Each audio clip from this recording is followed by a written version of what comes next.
distortion.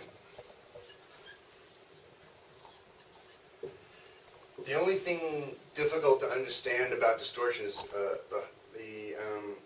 people often use the term incorrectly.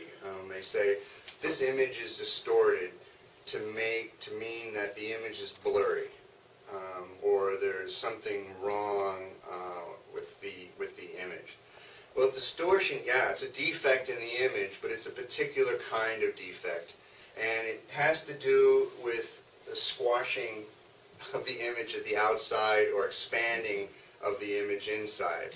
I think the easiest way to think about it is if you're looking at if you look at a piece of graph paper.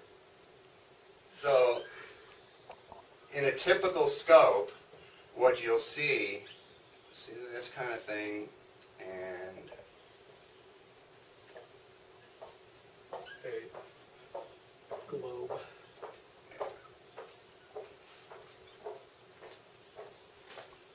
This kind of thing. Pincushion distortion. I mean a barrel distortion. So that's what you'll see in an endoscope, where the graph paper squares are closer together at the edge than the center. It is possible to get a distortion that looks like this,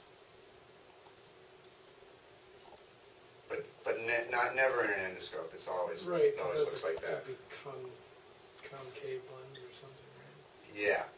Yep.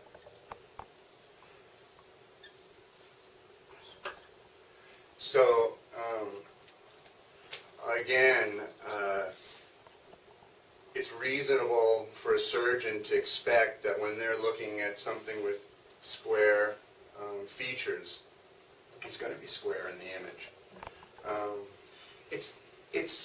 Distortion's tolerated fairly well. So again, like I said, the distortion is fairly well tolerated. However, an excessive amount beyond what they're used to for a particular kind of endoscope is not acceptable. You generally will not reject a scope from distortion because, as I said, the surgeons are generally tolerant of that characteristic. In fact, you might say it's, and this is a spin from the manufacturers, some distortion is a desirable characteristic. Here's the spin.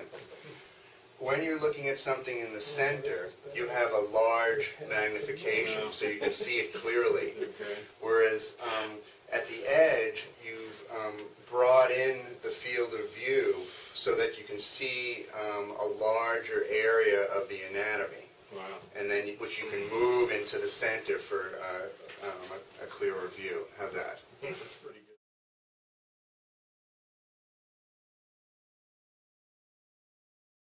Distortion is measured automatically. The desired distortion target is inserted into the device, and the measurement is started by pressing DIST. Distortion automatically is measured, and you complete the measurement by clicking the small green arrow.